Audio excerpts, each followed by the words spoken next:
Do you want me to close that door? No. Okay. Rolling! Where do I want to sit? Here we go. Oh my God. Help me. Okay. Bob. Yeah. I can't do it. I'm gonna start over. Just be natural. Hey everybody, welcome back to my channel. Oh man. Hello everybody, welcome back to my channel. My name is Christina Alavato. I'm a professional actor based in New York City, and this is my YouTube channel. Welcome if you've never been here before. Welcome back if you've been with me all these years. So on this channel, if you're new to it, I talk all things acting, Broadway, TV, film, everything that you could want to know as an actor, I try to do here. I've been doing a vlog of how everything's been going week to week.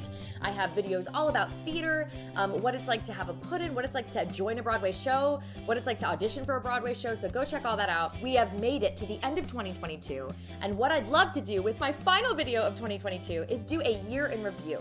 One of the things I love doing as an actor is spreading all of the knowledge that I have in this business and I've learned over my 14 years in the business with all of you aspiring actors, people that are hoofing it right now in New York, if you're in college working on this, anything I can do to help enlighten your mind about what it's like to be boots on the ground in the business in New York City, I'm here for. So I thought that it would be a really great opportunity for me to share with you how my year was in 2022 as a professional working Broadway, TV, film, and voice actor, and what that looks like audition-wise. So I'm gonna take you through all of the auditions I had in 2022, if I got callbacks for them, feedback, how many I booked, what I passed on, and why, and that's what this video is gonna be about. So let's do it! 2022 year in review of a professional actor in New York City. Let's go. Okay, so one of the things that I love the most about connecting with young people that are starting this as a business, also the private students that I have been career coaching for many years. And by career coaching, what I mean is that when you're pursuing anything in the entertainment business as an actor, as an artist, it obviously has to do with your talent, but a lot of it also has to do with your business-minded ideas of this business. It's a business, right? I'm the CEO of my own acting business. And so one of the things that I do and that I encourage my private students to do, and I will encourage you to do, is every year I have a Google sheet and I write down every audition that I get, who the casting director was, what the type of project was, and just any other notes about it that I need to remember. The reason I think this is a great idea to log your auditions is that it gets you to remember who you were going in for, if you were in the room with somebody, who it was, how did it go, what did they say, how did you feel about the audition. I have all of this logged for years and years. I have my log from 2012 still. I have found that that's been a really useful tool for me, and I highly recommend, if you don't log your auditions and your opportunities, that you do so. It's nice to look back and see just what you've done in the year. It's also very eye-opening as to what this business is, which is why I wanted to share these numbers with you, because even at the level that I'm at and people that are at higher levels than me and different levels than me, the ratio of booking to auditioning is very low. And even if it's the tiniest wins, those are huge wins in your year. So I wanted to share that with you and just how my year went. So let's discuss. Okay, so before we go into the 2022 stats, I just want to preface this with who I am. I am a professional actor. I live in New York City. I've been working professionally since 2008.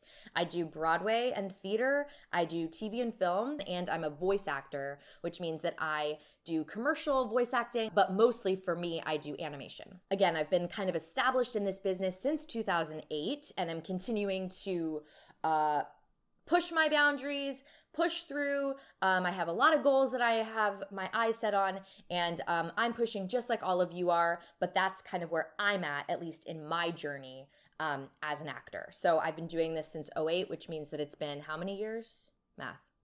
It's 2022.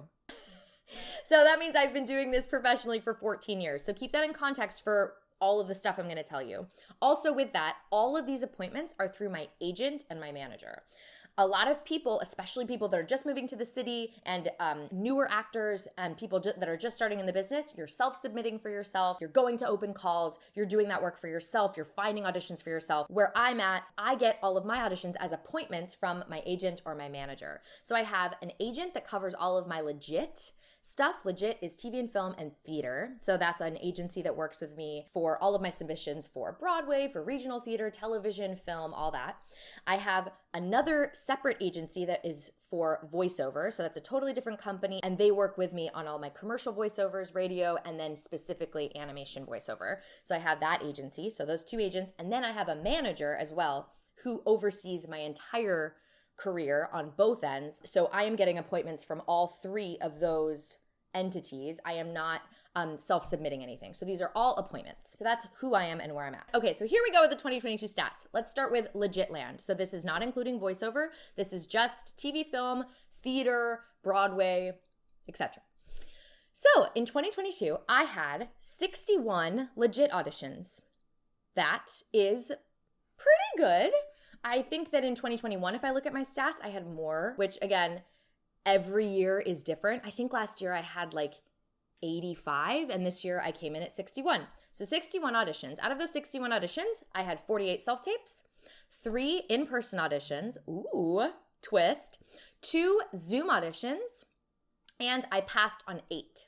So 8 audition passes. Those are my stats for what my auditions were. The reason, passes can be for a myriad of reasons. It can be because I wasn't available for the audition, or it wasn't a project that maybe I was super interested in at the time, or maybe it was a role that I didn't feel quite right for, or maybe it was, maybe it was something that would take me out of New York and I didn't want to get out of New York.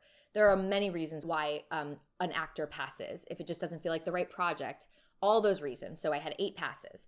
So again, 61 total legit auditions. Out of those 61, I had 48 self-tapes, 3 in-person auditions, 2 Zoom auditions, and 8 passes. So out of those 61 auditions, to make it even more specific, I had 47 on-camera auditions and 6 theater auditions.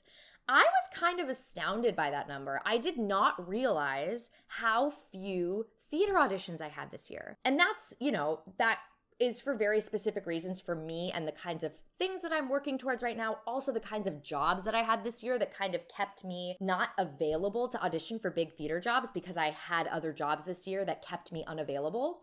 That's also part of the reason I think my big audition number is a little lower, is because I was booked for large chunks of this year, and that kept me from being able to audition as I couldn't leave those jobs. So 47 on camera and 6 theater auditions, which is fascinating. And of the on-camera auditions, if we get even more specific, I had 34 TV auditions and 13 film auditions. Out of my 61 auditions, I had feedback on 6 out of the 61. I think that sometimes you all think that some of us more seasoned actors, I suppose, get feedback. We don't get feedback. It's the void, just like you feel. It's sending the tapes into the void. Hopefully somebody's watching them. Hopefully somebody's looking at them. My agent's passing them along, like they're getting there, but I got feedback on 6 out of the 61, meaning them letting me know, you're not getting this, or this moved on to producers, or you're pinned, or this might go your way, and it didn't. But only 6 times did I get feedback. So just keep that in mind as well. Now let's talk about what I booked of those 61 auditions. Get ready, please, because this was kind of a good year for me, which should put your auditions in perspective for you and what it looks like to have wins in your year, even if it feels like you're auditioning into the void and nothing is happening. It's sort of how it goes. So out of my 61 auditions, I booked a total of 3 of those auditions. So 3 jobs out of 61 auditions. If we do the math there, that means that my booking ratio this year was 5%, which honestly, I think is kind of high. To clarify, 61 auditions, 3 bookings, and that's a superb year for me. Just saying. That's my highest ratio I feel like I've had in a while. Usually I think I'm more like 2 to 3%. So the fact that I'm at almost 5% is kind of insane. And so that's a little crazy if you think about it. And again, hoping that puts some things into perspective for you and your auditions. So those 3 things that I booked 1 feature film, which is what I was shooting in New Jersey. I've talked about it a lot on my channel. It's called The Zombie Wedding. I was a supporting character in that movie. Great opportunity for me. I was so happy to to have booked that. And I booked 2 theater jobs. One was Kiss My Aztec, which I've talked a lot about on here, the pre-Broadway development of Kiss My Aztec, which meant the lab, which we did early in 2022, that was over the month of February, and then the entire out-of-town tryout, which was the summer of 2022. Again, if you think about Kiss My Aztec, I signed on for the summer, which means I started in February and I didn't end till July, which meant that was a huge chunk of time, even though I wasn't working for the whole thing, that I was unavailable for a lot of other projects, which is why I didn't have as many theater auditions. Kiss My Aztec was my main priority, and some of those passes had to do with I'm not willing to leave Kiss My Aztec for this other job. So that's another reason why we passed. The third thing that I booked was another theater project that I am starting in January of 2023 that I can't tell you what it is yet, but I'm very, very excited about. So those were my 3 bookings with auditions. Now we're moving into what did I book in 2022? I just talked about those 3 projects that were auditions, but I booked some other stuff that just were not from auditions. That was from networking, people that knew me, people that wanted to work with me. And these are more offer jobs. So I wanted to go through those with you. I booked a short film, which I did not audition for. The team asked if I would do it, so that was really exciting. I booked 2 demo recordings of new musicals. I booked a demo session for a movie, which was a really, really, really exciting time. I had been doing demo sessions for them for this specific movie the year before, so it was really cool to go back in and do the bigger demo sessions for them. So I did a demo session for a movie. I did the TikTok musical, which was a big job that I did in March of 2022 that I did not audition for. Again, just who I knew, somebody knew my voice and referred me, and that's how that kind of stuff works. So network, network, network. Everybody you meet is important. Write it down. Remember who they are. Introduce yourself. Just get to know the people. It should never be about what can you do for me, and really should be about you're in this business too. I'm sure we have things in common, and let's see if we click as people. So networking is super important. And then I also did vocals in the movie Lyle Lyle Crocodile, which was another thing that I booked. The composers know me, and we work together a lot. And so that was something that came in as a booking, which was awesome. So I had a really successful year of bookings, which was great. Of these other side jobs and smaller jobs, or adding to my income this year, adding to my artist self this year. All these projects were really exciting for me, and I had a great time doing them. So those were my offers without auditions, which was nice. And then my other category of bookings are developmental offers. So these are readings, labs, workshops. A lot of you ask, how do you get involved in readings and labs and workshops? For the most part, they are offered to actors through the casting offices. So the best advice I can give for wanting to get involved in developmental work is to keep auditioning and keep your relationships up with these theater casting offices. And if you don't know who they are, Google them. You should know who Telsey is. You should know who Tara Rubin is, etc. All of those like main theater casting directors. Keep auditioning for them. Keep showing them your best work. Keep submitting those tapes, because they have to fill these readings and labs with people that they trust. And that's one of the reasons that I think a lot of the times they're offers. There's not a lot of time in these developmental things, and it's really for the creative team to get their project moving. So they like to use people that they know that can get the work done and can do it quickly. So, I think that's one of the many reasons that they use people that they know, is because they trust that I can come in, I can get the job done. So for developmentals, I was offered 8 developmental labs or readings in 2022, which is pretty great. I had to pass on 3 of them because I was not available, or it didn't work out with my schedule or whatever. But 8 developmental labs and readings of new musicals, which is really great. And I love development.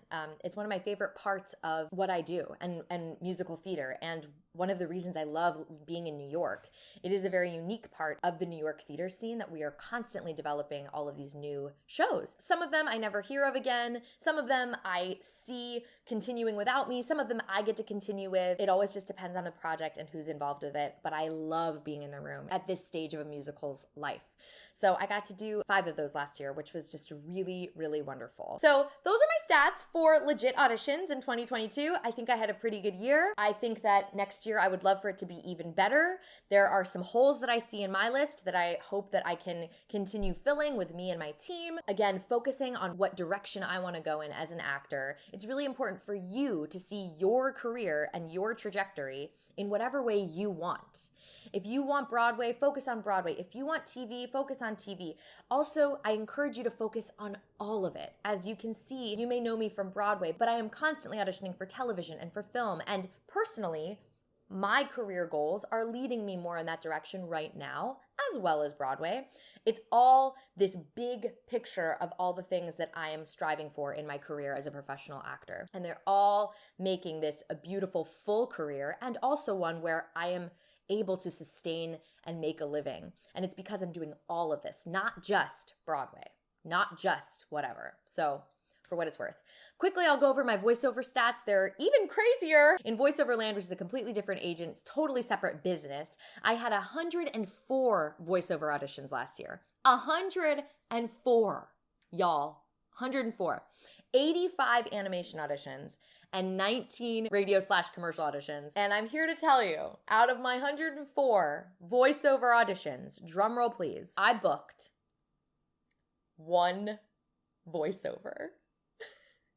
I booked one voiceover in 2022 out of 104 auditions. Y'all, if you ever needed to be humbled, join voiceover, because voiceover is all about volume. And some years I'll have a great freaking year, and some years it's just like, okay, nobody wants to give me a voiceover job this year, which is funny. So my booking ratio for voiceover, very low this year, but I will say why you must continue moving through the crap is because this year I did additional episodes of Monster High. I had 2 sessions, Mecha Builders. I had a reusage fee for a song I sang on Nickelodeon, and I did a session of another animation that I had booked in 2021. So I was very busy as a voice actor this year from all the awesome projects that I booked in 2021. So it was still a hugely successful year for me as a voice actor because I was continuing recording the following seasons of 3 animations I had booked the previous year. So again, huge win, but dang, when I look at that number, it's insane. And I go, oh my God, I can't believe I auditioned for 104 voiceovers and I booked 1 radio commercial. Though, good money, y'all. Voiceover's good money. You don't need to book that many. It's great. So anyway, those are all my stats for 2022. Thank you all so much for joining me today. I hope that was insightful. If you have questions about any of this stuff, anything I talked about, please leave me a comment and maybe do your own 2022 year in review of what you auditioned for. How did it go? Do you see patterns in anything? A casting director kept calling you in, or if you went in a lot for a certain type of project, or what interested you the most? Please pass this video on to whoever you think would find it interesting. Subscribe if you haven't. And I can't wait to come back in 2023 with a ton of new content about all things Broadway, TV, film, voiceover, all the things that you would love to know. Think of us as almost like a class you would take in college, especially for those of you that are acting majors and musical theater majors. I am here to share what I have learned, and I want you to just take it for what it's worth. It's my opinion, it's what I have experienced, but I do think that these can be some valuable things for you to just know about the business. So don't hesitate to ask me questions about the business. That's what I love talking about. So yeah. Anyway, happy holidays, everybody. Have a wonderful rest of your 2022, and let's freaking kill it in 2023. Goodbye.